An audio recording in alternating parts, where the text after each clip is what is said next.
या देवी सर्वभूतेषु माँ दुर्गा रूपेण संस्थिता नमस्तस्यै नमस्तस्यै नमस्तस्यै नमो नमः। ओम दुंग दुर्गाय नमः। आप सभी को शारदीय नवरात्रि की हार्दिक शुभकामनाएं। माँ भगवती जगदम्बा दुर्गा की कृपा सदैव आप और आपके समस्त परिवार पर बनी रहे। आज नवरात्रि का पहला दिन है, तो आज आप सुनने वाले हैं दुर्गा सप्तशती का पहला अध्याय। इसके साथ ही कवच, अर्गला, कीलक और आरती और क्षमा प्रार्थना, ये सभी चीज़ें आज आपको वीडियो में मिलने वाली है, तो वीडियो को अंत तक ज़रूर देखिए। और हाँ, जो भक्त पहले दिन से ये पाठ सुनना प्रारंभ कर रहे हैं, उनसे अनुरोध है कि प्रतिदिन आप लोग ये पाठ ज़रूर सुना कीजिए। जब हम कोई भी पाठ सुनते हैं तो उसे पूरा सुनना चाहिए, तभी हमें उसका लाभ मिलता है। अधूरा सुनने का दोष भी लगता है, ठीक है। और हाँ, कथा प्रारंभ हो इससे पहले वीडियो को लाइक कर दीजिए, बाद में आप लोग भूल जाते हैं। और अब सबसे पहले आप सुनेंगे श्री दुर्गा कवच। सबसे पहले विनियोग है ओम नमः चंडिकायै। माँ दुर्गा के चंडी रूप को हमारा नमन है। यह भगवान ब्रह्मा जी के द्वारा लिखा गया चंडी कवच है, जिसमें कुल 56 छंद हैं। चामुंडा देवता, दिग्बंध देवता, जगदम्बा माता इत्यादि का ध्यान करके हम इस दुर्गा सप्तशती के पाठ का प्रारंभ कर रहे हैं। मार्कंडेय जी पितामह ब्रह्मा जी से कह रहे हैं कि हे भगवान ब्रह्मा, जो इस विश्व में गोपनीय है वह रहस्यपूर्ण है तथा जो सभी की रक्षा करता है और हमें अधर्म से बचाता है, साथ ही जिसे आपने अभी तक किसी को दिखाया भी नहीं है, ऐसा कोई साधन या उपाय मुझे बताइए। मार्कंडेय जी के इस प्रश्न पर भगवान ब्रह्मा कहते हैं कि उस साधन का नाम तो देवी कवच ही है, जो इस विश्व में अत्यधिक गोपनीय है। वह देवी कवच सभी का कल्याण करने वाला, पवित्रता और पुण्य देने वाला है। आपको इसी का ही जाप करना चाहिए, इससे ही आपका उद्धार होगा। माँ दुर्गा की 9 मूर्तियाँ हैं। माँ दुर्गा का प्रथम स्वरूप है माँ शैलपुत्री, दूसरा स्वरूप है माँ ब्रह्मचारिणी, माँ दुर्गा का तीसरा स्वरूप है माँ चंद्रघंटा और चौथा स्वरूप है माँ कुष्मांडा। उनका 5वां रूप स्कंद माता का है और छठा रूप माँ कात्यायनी है। 7वां स्वरूप है माँ कालरात्रि का और 8वां स्वरूप माँ महागौरी के नाम से प्रसिद्ध है।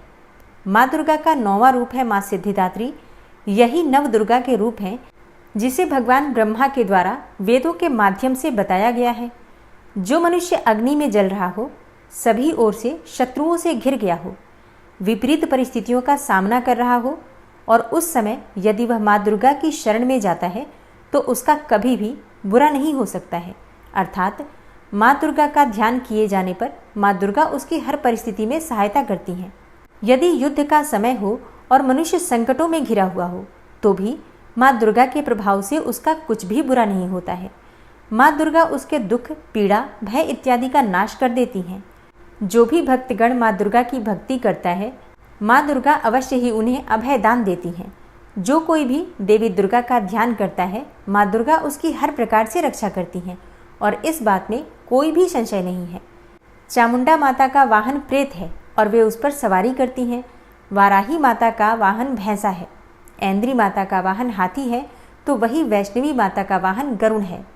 भगवान शिव की पत्नी व सभी की ईश्वरी माँ पार्वती का वाहन वृषभ है। कुमारी माता का वाहन मोर है। लक्ष्मी माता कमल के आसन पर विराजमान है और उन्होंने अपने हाथों में भी कमल लिया हुआ है। वे भगवान विष्णु को अत्यधिक प्रिय हैं। वृषभ पर बैठी हुई माँ पार्वती का रंग सफ़ेद है। भगवान ब्रह्मा की पत्नी माँ ब्राह्मी या माँ सरस्वती हंस पर बैठी हुई हैं और सभी प्रकार के आभूषण पहने हुए हैं। इस प्रकार से माता रानी अपने भिन्न भिन्न रूपों में सभी तरह के योग व शक्तियों को ली हुई हैं। उन्होंने कई प्रकार के आभूषण व रत्न पहने हुए हैं, जो उनकी शोभा को बढ़ा रहे हैं। माँ दुर्गा का एक रूप अत्यधिक क्रोध में रथ पर बैठा हुआ दिखाई देता है, जो दुष्टों का नाश करने के लिए है। वे अपने हाथ में शंख, सुदर्शन चक्र, गदा, हल, मूसल इत्यादि लिए हुए हैं। इसके अलावा उन्होंने अपने हाथों में खेटक, तोमर, परशु, पाश, त्रिशूल तथा उत्तम कोटि का धनुष भी लिया हुआ है। माँ दुर्गा दैत्यों, दुष्टों व राक्षसों का नाश कर देती हैं, भक्तों का कल्याण करती हैं तथा देवताओं का सदैव हित करती हैं। इसी उद्देश्य के तहत ही उन्होंने भिन्न भिन्न भांति के अस्त्र शस्त्र लिए हुए हैं। माँ दुर्गा के महारुद्र, प्रलयंकारी, पराक्रमी, महाशक्तिशाली, अत्यधिक उत्साही तथा भय का नाश कर देने वाले इस रूप को हम सभी नमस्कार करते हैं। माँ देवी के उस प्रलयंकारी रूप की ओर देखना भी बहुत मुश्किल है, जो शत्रुओं का भय बढ़ाने का कार्य करता है। पूर्व दिशा में इंद्री देवी मेरी रक्षा कीजिए। आग्नेय दिशा में अग्नि देवी मेरी रक्षा कीजिए। दक्षिण दिशा में वाराही माता, नैऋत्य कोण में खड़ग धारिणी माँ, पश्चिम दिशा में वारुणी देवी और वायव्य कोण में मृगवाहिनी देवी मेरी रक्षा कीजिए। उत्तर दिशा में माँ कुमारी, ईशान कोण में शूलधारिणी, आकाश से अर्थात ऊपर से माँ ब्रह्माणी तथा नीचे अर्थात पाताल लोक से माँ वैष्णवी मेरी रक्षा कीजिए। राक्षसों के शवों को अपने वाहन के रूप में उपयोग में लाने वाली माँ चामुंडा देवी, आप दशों दिशाओं से मेरी रक्षा कीजिए। आगे से माँ जया तथा पीछे से माँ विजया आप मेरी रक्षा कीजिए। माँ अजिता मेरे वाम भाग में और दक्षिण दिशा में अपराजिता देवी मेरी रक्षा करें। मेरे शिखा की रक्षा उद्योतिनी देवी और माँ उमा मेरे सिर की रक्षा करें अर्थात उसमें वास करें। आप मेरे ललाट की मालाधारी के रूप में और भौहों का यशस्विनी के रूप में संरक्षण करें। भौहों के बीच में त्रिनेत्र के रूप में और नाक की यम घंटा के रूप में रक्षा करें। दोनों आँखों के बीच में शंख माता के रूप में और कानों की द्वारवासिनी के रूप में रक्षा करें। मेरे कपाल की कालिका के रूप में और कानों के मूल की शांकरी देवी रक्षा करें। नासिका की सुगंधा देवी और होंठ के ऊपरी भाग की चर्चिका देवी रक्षा करें। होंठ के निचले भाग की रक्षा अमृत कला देवी और जीभ की सरस्वती देवी रक्षा करें। मेरे दांतों की कुमारी देवी, कंठ की चंडिका देवी, घंटिका की चित्रघंटा देवी और तालु की महामाया देवी रक्षा करें। मेरी ठोड़ी की कामाक्षी देवी, वाणी की सर्वमंगला देवी, ग्रीवा की भद्रकाली तथा मेरुदंड की धनुर्धारी देवी रक्षा करें। बाहरी कंठ की नीलग्रीवा देवी, कंठ नलिका की नलकूबरी, कंधों की खड़गनी देवी और भुजाओं की वज्रधारिणी देवी रक्षा करें। दोनों हाथों की दंडिनी देवी, अंगुलियों की जगदम्बिका माता, नाखूनों की शूलेश्वरी देवी और पेट की कुलेश्वरी देवी रक्षा करें। स्तनों की महादेवी, मन की शोक विनाशिनी देवी, हृदय की ललिता देवी और उदर की शूलधारिणी देवी रक्षा करें। नाभि की कामिनी देवी, गुहा की गुहेश्वरी देवी, लिंग की पूतना व कामिका देवी तथा गुदा की महिषवासिनी देवी रक्षा करें। कटिभाग की भगवती देवी, घुटनों की विंध्यवासिनी देवी, जांघों की महाबला देवी रक्षा करें और सभी कामनाओं को पूरा करें।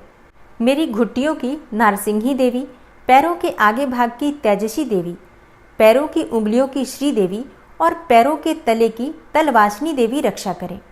पैरों के नाखूनों की द्रष्टा कराली देवी, केशों की ऊर्ध्वकेशिनी देवी, रोम छिद्रों की कौबेरी देवी तथा त्वचा की बागीश्वरी देवी रक्षा करें। माँ पार्वती देवी मेरे रक्त, मांस, हड्डियों इत्यादि की रक्षा करें। आंतों की कालरात्रि देवी और पित्त की मुकुटेश्वरी देवी रक्षा करें। पद्म कोशों की माँ पद्मावती देवी, कफ की चूड़ामणि देवी, नाखूनों की धार की ज्वालामुखी देवी और शरीर की संधियों की अभेद्या देवी रक्षा करें।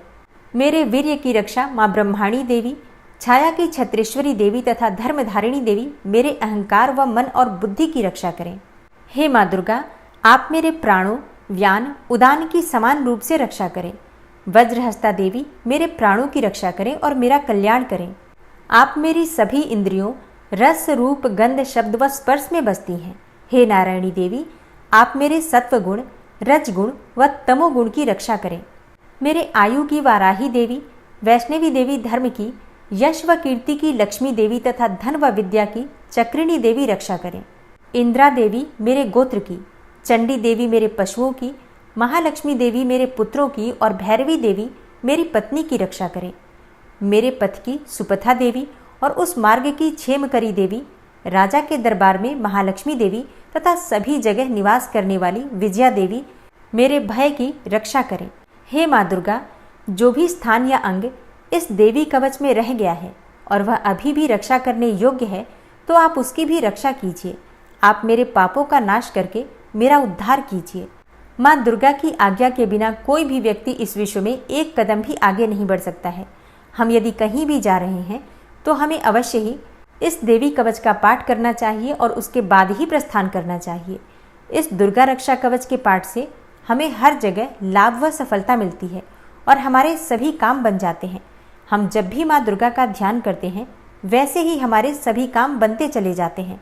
उस व्यक्ति को इस पृथ्वी पर बिना किसी तुलना के परम यश और वैभव प्राप्त होता है। जो भी भक्तगण इस देवी रक्षा कवच का पाठ करता है, उसका भय समाप्त हो जाता है, युद्ध में उसकी विजय होती है, तथा वह तीनों लोकों में पूजनीय हो जाता है। देवी माता का यह रक्षा कवच देवताओं तक के लिए बहुत दुर्लभ है। जो व्यक्ति इस देवी कवच का तीनों समय श्रद्धा भाव के साथ पाठ करता है, उसे देवी माता की कृपा से तीनों लोकों में विजय मिलती है। वह अकाल मृत्यु के भय से दूर होता है तथा 100 वर्षों से भी अधिक समय तक जीवित रहता है। इस दुर्गा कवच के पाठ से व्यक्ति के शरीर में होने वाले हर तरह के रोग समाप्त हो जाते हैं। उसके शरीर में बनने वाला विष भी समाप्त हो जाता है तथा कोई रोग उसका कुछ भी बिगाड़ नहीं सकता है। जो भी मनुष्य इस दुर्गा रक्षा कवच को अपने हृदय में धारण कर लेता है, उस पर इस पृथ्वी पर होने वाले सभी तरह के अभिचारण मंत्र तंत्र का प्रभाव समाप्त हो जाता है। सभी तरह की डाकिनी शाकिनी, अंतरिक्ष में रहने वाले अति शक्तिशाली व भयंकर डाकिन, भूत, पिशाच, यक्ष, गंधर्व, राक्षस, ब्रह्म राक्षस, वेताल, कुष्मांडा, भैरव इत्यादि सभी तरह की नकारात्मक शक्तियों के प्रभाव इस दुर्गा कवच के माध्यम से समाप्त हो जाते हैं। इस रक्षा कवच का पाठ करने वाला व्यक्ति राजा से सम्मान प्राप्त करता है और उसकी सुख संपत्ति में वृद्धि होती है। जो भी व्यक्ति इस देवी कवच का पाठ करता है, उसका हर जगह यश बढ़ता ही जाता है। और जो भी इस कवच का 7 बार जाप करता है, उसका वंश इस पृथ्वी के अंत तक रहता है। इसके पश्चात जब उसकी मृत्यु हो जाती है, तब वह माँ दुर्गा के आशीर्वाद से परम स्थान को प्राप्त करता है, जो देवताओं को भी अत्यंत दुर्लभ है। उसे महामाया का प्रसाद मिलता है और उसकी मुक्ति हो जाती है। वह माँ दुर्गा के आशीर्वाद से सुंदर रूप को धारण करता है और भगवान शिव के समान आनंद प्राप्त करता है। और अब पूरे भक्तिभाव से माँ दुर्गा का ध्यान करके अर्गला स्तोत्र का पाठ करते हैं। ओम नमः चंडिकायै। माँ चंडिका देवी को नमस्कार है। मार्कंडेय ऋषि जी कहते हैं, जयंती अर्थात सबसे उत्कृष्ट एवं विजयशालिनी, मंगला अर्थात अपने भक्तों के जन्म मरण आदि संसार बंधन को दूर करने वाली, मोक्षदायिनी मंगलदायी देवी, काली अर्थात प्रलय काल में संपूर्ण सृष्टि को अपना ग्रास बना लेने वाली देवी, भद्रकाली अर्थात अपने भक्तों के लिए ही भद्र अथवा मंगल स्वीकार करने वाली, कपालिनी अर्थात हाथ में कपाल तथा गले में मुंडमाला धारण करने वाली, दुर्गा अर्थात कर्म एवं उपासना स्वरूप दुस्साध्य साधन से प्राप्त होने वाली, क्षमा अर्थात अत्यंत करुणामय स्वभाव होने के कारण अपने भक्तों के सारे अपराध क्षमा करने वाली, शिवा अर्थात सबका कल्याण करने वाली, धात्री अर्थात संपूर्ण प्रपंच को धारण करने वाली, स्वाहा अर्थात स्वाहा रूप से यज्ञ भाग ग्रहण करके देवताओं का पोषण करने वाली, और स्वधा अर्थात स्वधा रूप से श्राद्ध और तर्पण को स्वीकार करके पितरों का पोषण करने वाली। इन नामों से प्रसिद्ध हे जगदम्बिके, तुम्हें मेरा नमस्कार है। हे देवी चामुंडे, तुम्हारी जय हो। संपूर्ण प्राणियों की पीड़ा हरने वाली देवी, तुम्हारी जय हो। सब में व्याप्त रहने वाली देवी, तुम्हारी जय हो। हे कालरात्रि, तुम्हें नमस्कार है। मधु और कैटब को मारने वाली तथा ब्रह्मा जी को वरदान देने वाली देवी, तुम्हें नमस्कार है। तुम मुझे रूप दो, जय दो, यश दो और काम क्रोध आदि शत्रुओं का नाश करो। महिषासुर का नाश करने वाली तथा भक्तों को सुख देने वाली हे देवी, तुम्हें नमस्कार है। तुम रूप दो, जय दो, यश दो और काम क्रोध आदि शत्रुओं का नाश करो। रक्त बीज का वध और चंडमुंड का विनाश करने वाली हे देवी, तुम रूप दो, जय दो, यश दो और काम क्रोध आदि शत्रुओं का नाश करो। शुंभ और निशुंभ तथा धूम्रलोचन का मर्दन करने वाली हे देवी, तुम रूप दो, जय दो, यश दो और काम क्रोध आदि शत्रुओं का नाश करो। सबके द्वारा वंदित युगल चरणों वाली तथा संपूर्ण सौभाग्य प्रदान करने वाली हे देवी, तुम रूप दो, जय दो, यश दो और काम क्रोध आदि शत्रुओं का नाश करो। हे देवी, तुम्हारे रूप और चरित्र अचिंत्य हैं। तुम समस्त शत्रुओं का विनाश करने वाली हो। तुम रूप दो, जय दो, यश दो और काम क्रोध आदि शत्रुओं का नाश करो। पापों को दूर करने वाली हे चंडिके, जो भक्तिपूर्वक तुम्हारे चरणों में सर्वदा मस्तक झुकाते हैं, उन्हें रूप दो, जय दो, यश दो और उनके काम क्रोध आदि शत्रुओं का नाश करो। रोगों का नाश करने वाली हे चंडिके, जो भक्तिपूर्वक तुम्हारी स्तुति करते हैं, उन्हें रूप दो, जय दो, यश दो और उनके काम क्रोध आदि शत्रुओं का नाश करो। हे चंडिके, इस संसार में जो भक्तिपूर्वक तुम्हारी पूजा करते हैं, उन्हें रूप दो, जय दो, यश दो और उनके काम क्रोध आदि शत्रुओं का नाश करो। मुझे सौभाग्य और आरोग्य दो, परम सुख दो। रूप दो, जय दो, यश दो और मेरे काम क्रोध आदि शत्रुओं का नाश करो। जो मुझसे द्वेष रखते हो, उनका नाश और मेरे बल की वृद्धि करो। रूप दो, जय दो, यश दो और मेरे काम क्रोध आदि शत्रुओं का नाश करो। हे देवी, मेरा कल्याण करो, मुझे उत्तम संपत्ति प्रदान करो, रूप दो, जय दो, यश दो और मेरे काम क्रोध आदि शत्रुओं का नाश करो। हे अंबिके, देवता और असुर दोनों ही अपने माथे के मुकुट की मड़ियों को तुम्हारे चरणों पर घिसते रहते हैं। तुम रूप दो, जय दो, यश दो और काम क्रोध आदि शत्रुओं का नाश करो। तुम अपने भक्तजनों को विद्वान, यशस्वी और लक्ष्मीवान बनाओ तथा रूप दो, जय दो, यश दो और उनके काम क्रोध आदि शत्रुओं का नाश करो। प्रचंड दैत्यों के दर्प का दलन करने वाली हे चंडिके, मुझ शरणागत को रूप दो, जय दो, यश दो और मेरे काम क्रोध आदि शत्रुओं का नाश करो। चतुर्मुख ब्रह्मा जी के द्वारा प्रशंसित चार भुजाधारिणी हे परमेश्वरी, तुम रूप दो, जय दो, यश दो और काम क्रोध आदि शत्रुओं का नाश करो। हे देवी अंबिके, भगवान विष्णु नित्य निरंतर भक्ति पूर्वक तुम्हारी स्तुति करते रहते हैं। तुम रूप दो, जय दो, यश दो और काम क्रोध आदि शत्रुओं का नाश करो। हिमालय कन्या पार्वती के पति महादेव जी के द्वारा प्रशंसित होने वाली हे परमेश्वरी, तुम रूप दो, जय दो, यश दो और काम क्रोध आदि शत्रुओं का नाश करो। शचीपति इंद्र के द्वारा सद्भाव से पूजित होने वाली हे परमेश्वरी, तुम रूप दो, जय दो, यश दो और काम क्रोध आदि शत्रुओं का नाश करो। प्रचंड भुजदंडों वाले दैत्यों का घमंड चूर करने वाली हे देवी, तुम रूप दो, जय दो, यश दो और काम क्रोध आदि शत्रुओं का नाश करो। हे देवी अंबिके, तुम अपने भक्तजनों को सदा असीम आनंद प्रदान करती रहती हो। मुझे रूप दो, जय दो, यश दो और मेरे काम क्रोध आदि शत्रुओं का नाश करो। मन की इच्छा के अनुसार चलने वाली मनोहर पत्नी प्रदान करो, जो दुर्गम संसार सागर से तारने वाली तथा उत्तम कुल में उत्पन्न हुई हो। जो मनुष्य इस अर्गला स्तोत्र का पाठ करके सप्तशती रूपी महास्तोत्र का पाठ करता है, वह सप्तशती की जप संख्या से मिलने वाले श्रेष्ठ फल को प्राप्त होता है। साथ ही वह प्रचुर संपत्ति भी प्राप्त कर लेता है। कीलक स्तोत्र। तो सबसे पहले भगवती दुर्गा का ध्यान कीजिए, उसके बाद इस पावन और परम कल्याणकारी स्तोत्र का पाठ करते हैं। ओम नमः चंडिकायै। मार्कंडेय ऋषि जी कहते हैं, चंडिका देवी को नमस्कार है। विशुद्ध ज्ञान ही जिनका शरीर है, तीनों वेद ही जिनके तीनों दिव्य नेत्र हैं, और जो कल्याण प्राप्ति के हेतु हैं तथा अपने मस्तक पर अर्धचंद्र का मुकुट धारण करते हैं, उन भगवान शिव को नमस्कार है। मंत्रों का जो अभिकीलक है, अर्थात मंत्रों की सिद्धि में विघ्न उपस्थित करने वाले शाप रूपी कीलक का जो निवारण करने वाला है, उस सप्तशती स्तोत्र को संपूर्ण रूप से जानना चाहिए और जानकर उसकी उपासना करनी चाहिए। यद्यपि सप्तशती के अतिरिक्त अन्य मंत्रों के जप में भी जो निरंतर लगा रहता है, वह भी कल्याण का भागी होता है। उसके भी उच्चाटन आदि कर्म सिद्ध होते हैं तथा उसे भी समस्त दुर्लभ वस्तुओं की प्राप्ति हो जाती है। तथापि जो अन्य मंत्रों का जप न करके केवल इस सप्तशती नामक स्तोत्र से ही देवी की स्तुति करते हैं, उन्हें स्तुति मात्र से ही सच्चिदानंद स्वरूपिणी देवी सिद्ध हो जाती हैं। उन्हें अपने कार्य की सिद्धि के लिए मंत्र, औषधि तथा अन्य किसी साधन के उपयोग की आवश्यकता नहीं रहती। बिना जप के ही उनके उच्चाटन आदि समस्त अभिचारिक कर्म सिद्ध हो जाते हैं। इतना ही नहीं, उनकी संपूर्ण अभिष्ट वस्तुएं भी सिद्ध हो जाती हैं।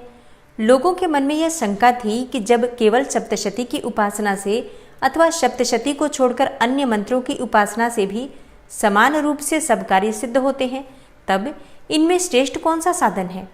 लोगों की इस शंका को सामने रखकर भगवान शंकर ने अपने पास आए हुए जिज्ञासुओं को समझाया कि यह सप्तशती नामक संपूर्ण स्तोत्र ही सर्वश्रेष्ठ एवं कल्याणमय है। तदनंतर भगवती चंडिका के सप्तशती नामक स्तोत्र को महादेव जी ने गुप्त कर दिया। सप्तशती के पाठ से जो पुण्य प्राप्त होता है, उसकी कभी समाप्ति नहीं होती, परंतु अन्य मंत्रों के जप से उत्पन्न पुण्य की समाप्ति हो जाती है। अतः भगवान शिव ने अन्य मंत्रों की अपेक्षा जो सप्तशती की ही श्रेष्ठता का निर्णय किया, उसे यथार्थ ही जानना चाहिए। अन्य मंत्रों का जप करने वाला पुरुष भी यदि सप्तशती के स्तोत्र और जप का अनुष्ठान कर ले, तो वह भी पूर्ण रूप से ही कल्याण का भागी होता है। इसमें तनिक भी संदेह नहीं है। जो साधक कृष्ण पक्ष की चतुर्दशी अथवा अष्टमी को एकाग्रचित्त होकर भगवती की सेवा में अपना सर्वस्व समर्पित कर देता है और फिर उसे प्रसाद रूप से ग्रहण करता है, उसी पर भगवती प्रसन्न होती हैं, अन्यथा उनकी प्रसन्नता नहीं प्राप्त होती। इस प्रकार सिद्धि के प्रतिबंधक रूप कील के द्वारा महादेव जी ने इस स्तोत्र को कीलित कर रखा है। जो पूर्वोक्त रीति से निष्कीलन करके इस सप्तशती स्तोत्र का प्रतिदिन स्पष्ट उच्चारण पूर्वक पाठ करता है वह मनुष्य सिद्ध हो जाता है, वही देवी का पार्षद होता है और वही गंधर्व भी होता है। सर्वत्र विचरते रहने पर भी इस संसार में उसे कहीं भी भय नहीं होता। वह अपमृत्यु के वश में नहीं पड़ता तथा देह त्यागने के बाद वह मोक्ष प्राप्त कर लेता है। अतः कीलन को जानकर उसका परिहार करके ही सप्तशती का पाठ आरंभ करें। जो ऐसा नहीं करता उसका नाश हो जाता है। इसलिए कीलक और निष्कीलन का ज्ञान प्राप्त करने पर ही यह स्तोत्र निर्दोष होता है और विद्वान पुरुष इस निर्दोष स्तोत्र का ही पाठ आरंभ करते हैं। स्त्रियों में जो कुछ भी सौभाग्य आदि दृष्टिगोचर होता है वह सब देवी के प्रसाद रूप का ही फल है। अतः इस कल्याणमय स्तोत्र का सदा जाप करना चाहिए। इस स्तोत्र का मंद स्वर से पाठ करने पर स्वल्प फल की प्राप्ति होती है और उच्च स्वर से पाठ करने पर पूर्ण फल की सिद्धि होती है। अतः उच्च स्वर से ही इसका पाठ आरंभ करना चाहिए। जिनके प्रसाद से ऐश्वर्य, सौभाग्य, आरोग्य, संपत्ति, शत्रुनाश तथा परम मोक्ष की भी सिद्धि होती है, उस कल्याणमयी जगदम्बा की स्तुति मनुष्य क्यों नहीं करते। और अब माँ भगवती दुर्गा का अपने मन में ध्यान करते हुए प्रथम अध्याय का श्रवण करते हैं।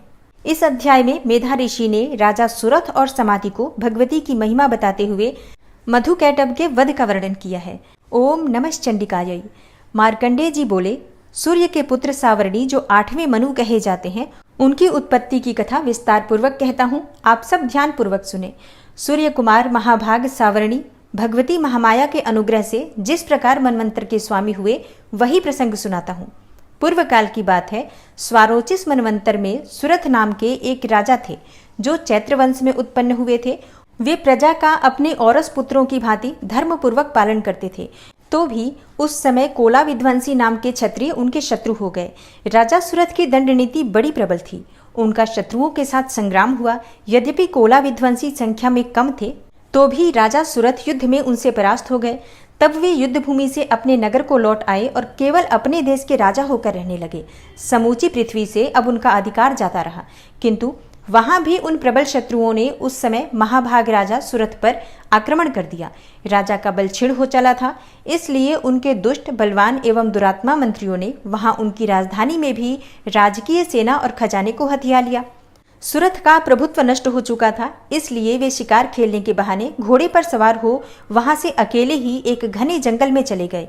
वहां उन्होंने विप्रवर मेधा मुनि का आश्रम देखा, जहां कितने ही हिंसक जीव अपनी स्वाभाविक हिंसा वृत्ति को छोड़कर परम शांत भाव से रहते थे। मुनि के बहुत से शिष्य उस वन की शोभा बढ़ा रहे थे। वहां जाने पर मुनि ने उनका सत्कार किया और वे उन मुनि श्रेष्ठ के आश्रम पर इधर उधर विचरते हुए कुछ काल तक रहे। फिर ममता से आकृष्ट चित्त होकर वहां इस प्रकार चिंता करने लगे, पूर्व काल में मेरे पूर्वजों ने जिसका पालन किया था वही नगर आज मुझसे रहित है। पता नहीं मेरे दुराचारी भृत्यगण उसकी धर्मपूर्वक रक्षा करते हैं या नहीं। जो सदा मद की वर्षा करने वाला और शूरवीर था, वह मेरा प्रधान हाथी अब शत्रुओं के अधीन होकर न जाने किन भोगों को भोगता होगा। जो लोग मेरी कृपा, धन और भोजन पाने से सदा मेरे पीछे पीछे चलते थे, वे निश्चय ही अब दूसरे राजाओं का अनुसरण करते होंगे। उन अपव्ययी लोगों के द्वारा सदा खर्च होते रहने के कारण अत्यंत कष्ट से जमा किया हुआ मेरा वह खजाना खाली हो जाएगा। ये तथा और भी कई बातें राजा सुरथ निरंतर सोचते रहते थे। एक दिन उन्होंने वहां विप्रवर मेधा के आश्रम के निकट एक वैश्य को देखा और उससे पूछा, भाई तुम कौन हो? यहाँ तुम्हारे आने का कारण क्या है? तुम क्यों शोकग्रस्त और अनमने से दिखाई देते हो? राजा सुरथ का यह प्रेम पूर्वक कहा हुआ वचन सुनकर वैश्य ने विनीत भाव से उन्हें प्रणाम करके कहा। वैश्य बोला, हे राजन, मैं धनियों के कुल में उत्पन्न एक वैश्य हूँ। मेरा नाम समाधि है। मेरे दुष्ट स्त्री और पुरुषों ने धन के लोभ से मुझे घर से बाहर निकाल दिया है। मैं इस समय धन, स्त्री और पुत्रों से वंचित हूँ। मेरे विश्वसनीय बंधुओं ने मेरा ही धन लेकर मुझे दूर कर दिया है, इसलिए दुखी होकर मैं वन में चला आया हूँ। यहाँ रहकर मैं इस बात को नहीं जानता कि मेरे पुत्रों की, स्त्री की और स्वजनों की कुशल है या नहीं। इस समय घर में वे कुशल से रहते हैं अथवा उन्हें कोई कष्ट है। वे मेरे पुत्र कैसे हैं? क्या वे सदाचारी हैं अथवा दुराचारी हो गए हैं? राजा ने पूछा, जिन लोभी स्त्री पुत्र आदि ने धन के कारण तुम्हें घर से निकाल दिया, उनके प्रति तुम्हारे चित्त में इतना स्नेह का बंधन क्यों है? वैश्य बोला, आप मेरे विषय में जैसी बात कहते हैं वह सब ठीक है, किंतु क्या करूं, मेरा मन निष्ठुरता नहीं धारण करता। जिन्होंने धन के लोभ में पड़कर पिता के प्रति स्नेह, पति के प्रति प्रेम तथा आत्मीय जन के प्रति अनुराग को तिलांजलि दे मुझे घर से बाहर निकाल दिया है, उन्हीं के प्रति मेरे हृदय में इतना स्नेह है। हे महामते, गुणहीन बंधुओं के प्रति भी जो मेरा चित्त इस प्रकार से प्रेम मग्न हो रहा है, यह क्या है? इस बात को मैं जानकर भी नहीं जान पाता। उनके लिए मैं लंबी सांसें ले रहा हूँ और मेरा हृदय अत्यंत दुखित हो रहा है। उन लोगों में प्रेम का सर्वथा अभाव है, तो भी उनके प्रति जो मेरा मन निष्ठुर नहीं हो पाता, उसके लिए क्या करूं? मार्कंडेय जी कहते हैं, हे ब्रह्मन, तदनंतर राजाओं में श्रेष्ठ सुरथ और वह समाधि नामक वैश्य दोनों साथ साथ मेधा मुनि की सेवा में उपस्थित हुए और उनके साथ यथा योग्य न्यायानुकूल विनयपूर्ण बर्ताव करके बैठे। तत्पश्चात वैश्य और राजा ने कुछ वार्तालाप आरंभ किया। राजा ने कहा, हे भगवान, मैं आपसे एक बात पूछना चाहता हूँ, उसे बताइए। मेरा चित्त अपने अधीन न होने के कारण वह बात मेरे मन को बहुत अधिक दुख देती है। जो राज्य मेरे हाथ से चला गया है, उसमें और उसके संपूर्ण अंगों में मेरी ममता बनी हुई है। हे मुनिश्रेष्ठ, यह जानते हुए भी कि अब वह मेरा नहीं है, अज्ञानी की भांति मुझे उसके लिए दुख क्यों होता है? यह क्या है? इधर यह वैश्य भी घर से अपमानित होकर आया है। इसके पुत्र, स्त्री और भृत्यों ने इसे छोड़ दिया है। स्वजनों ने भी इसका परित्याग कर दिया है, तो भी वह उनके प्रति अत्यंत हार्दिक स्नेह रखता है। इस प्रकार यह तथा मैं दोनों ही बहुत दुखी हैं। जिसमें प्रत्यक्ष दोष देखा गया है, उस विषय के लिए भी हमारे मन में ममता जनित आकर्षण पैदा हो रहा है। हे महाभाग, हम दोनों समझदार हैं, तो भी हम में जो मोह पैदा हुआ है, यह क्या है? विवेक शून्य पुरुष की भांति मुझमें और इसमें भी यह मूढ़ता प्रत्यक्ष दिखाई देती है। तब ऋषि बोले, हे महाभाग, विषय मार्ग का ज्ञान सब जीवों को है। इसी प्रकार विषय भी सबके लिए अलग अलग है। कुछ प्राणी दिन में नहीं देखते और दूसरे रात में ही नहीं देखते, तथा कुछ जीव ऐसे हैं जो दिन और रात्रि में भी बराबर ही देखते हैं। यह ठीक है कि मनुष्य समझदार होते हैं, किंतु केवल वे ही ऐसे नहीं होते। पशु, पक्षी और मृग आदि सभी प्राणी समझदार होते हैं। मनुष्यों की समझ भी वैसी ही होती है जैसी उन मृग और पक्षियों की होती है, तथा जैसी मनुष्यों की होती है वैसी ही मृग, पक्षी आदि की भी होती है। यह तथा अन्य बातें भी प्रायः दोनों में ही समान है। समझ होने पर भी इन पक्षियों को तो देखो, ये स्वयं भूख से पीड़ित होते हुए भी मोहवश बच्चों की चोंच में कितने चाव से अन्न के दाने डाल रहे हैं। हे नरश्रेष्ठ, क्या तुम नहीं देखते कि ये मनुष्य समझदार होते हुए भी लोभवश अपने किए हुए उपकार का बदला पाने के लिए पुत्रों की अभिलाषा करते हैं? यद्यपि उनमें समझ की कमी नहीं है, तथापि वे संसार की स्थिति, जन्म मरण की परंपरा बनाए रखने वाले भगवती महामाया के प्रभाव द्वारा ममतामय भंवर से युक्त मोह के गहरे गर्त में गिराए गए हैं। इसलिए इसमें आश्चर्य नहीं करना चाहिए।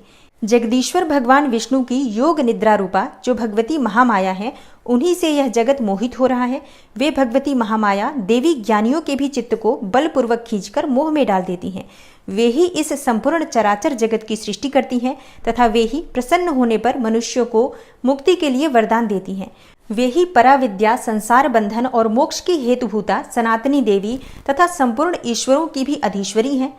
राजा ने पूछा, हे भगवान, जिन्हें आप महामाया कहते हैं, ये देवी कौन है? ब्रह्मन, उनका आविर्भाव कैसे हुआ तथा उनके चरित्र कौन कौन हैं?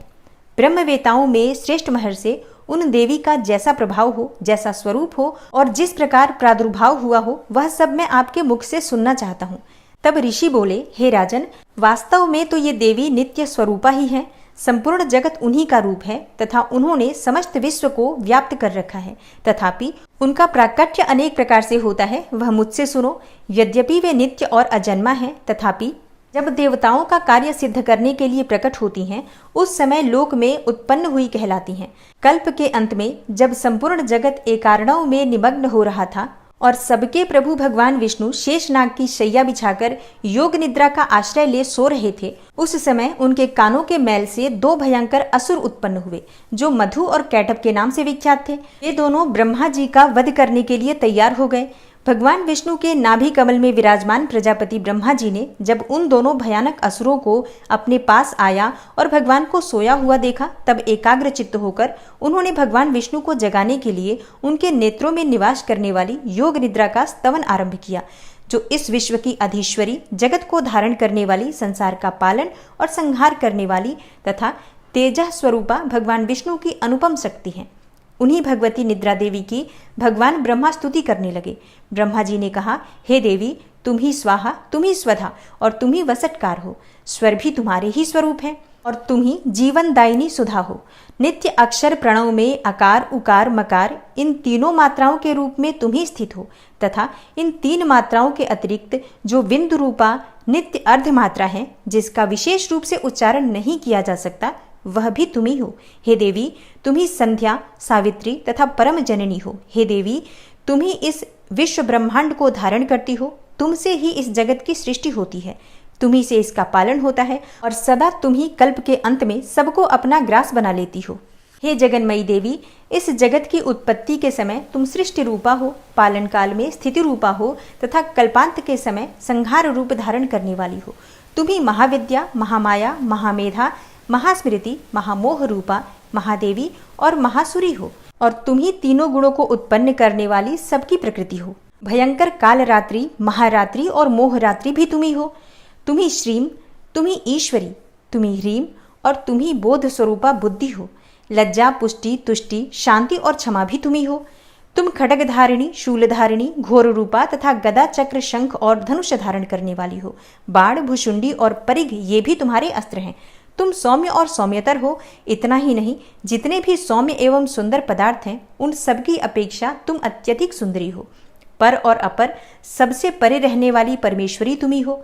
हे सर्वस्वरूपे देवी, कहीं भी सत असत रूप जो कुछ वस्तुएं हैं और उन सबकी जो शक्ति है वह तुम ही हो।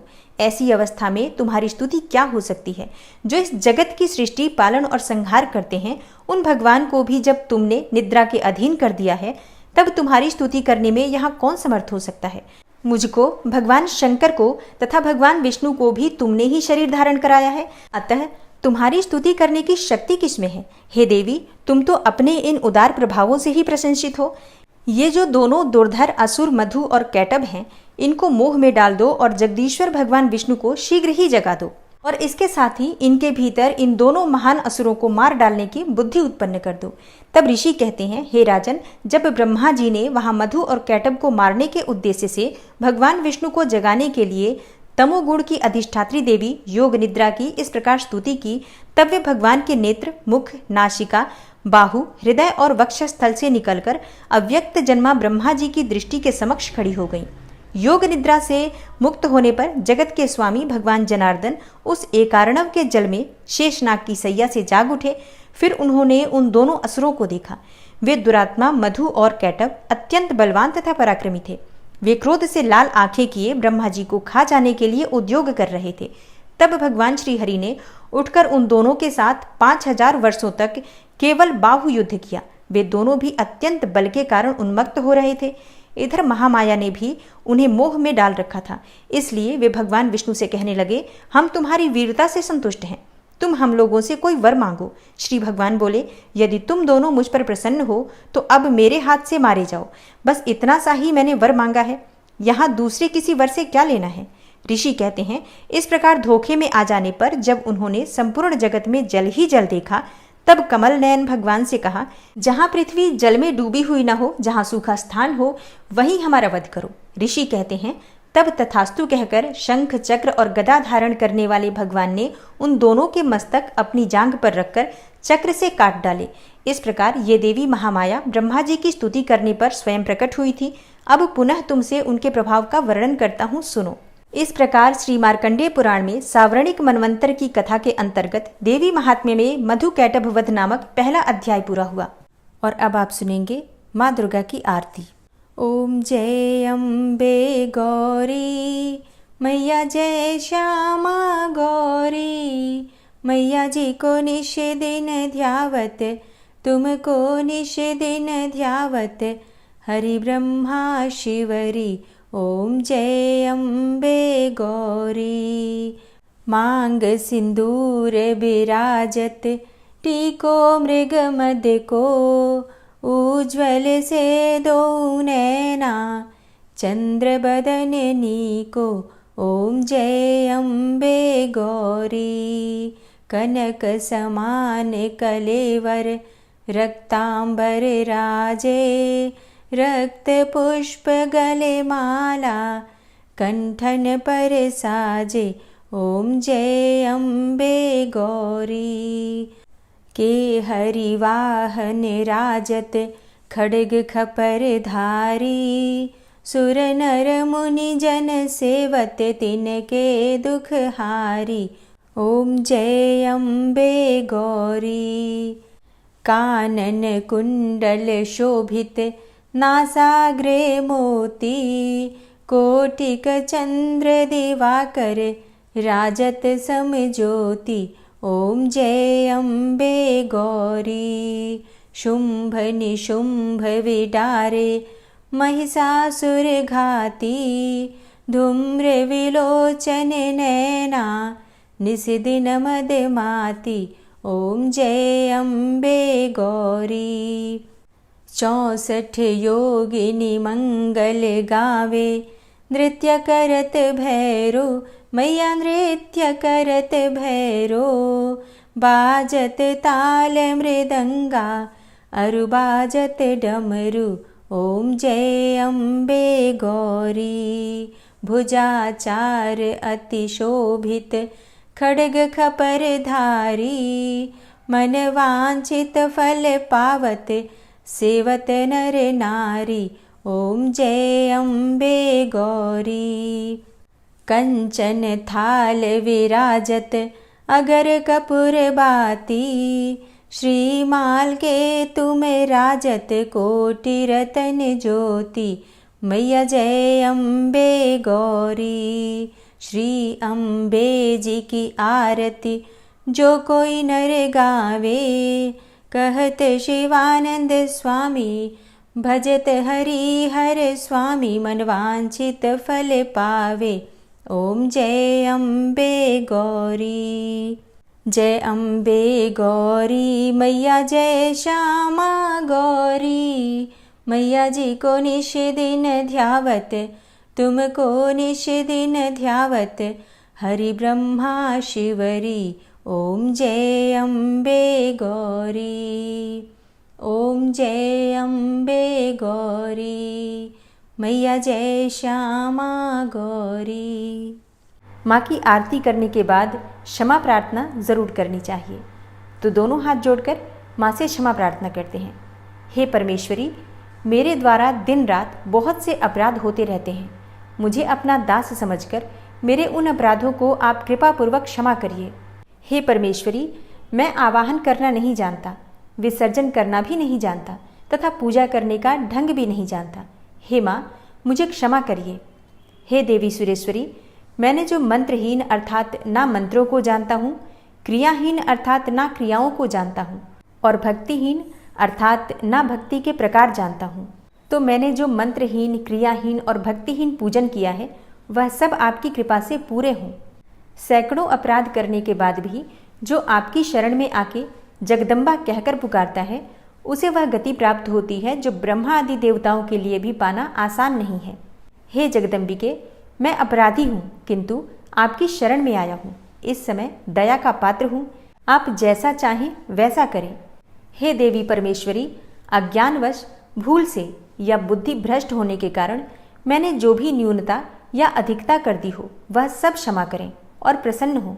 हे सच्चिदानंद स्वरूपा परमेश्वरी, जगन माता कामेश्वरी, आप प्रेम पूर्वक मेरी यह पूजा स्वीकार करें और मुझ पर प्रसन्न रहें। हे देवी सुरेश्वरी, आप गोपनीय से भी गोपनीय वस्तु की रक्षा करने वाली हैं।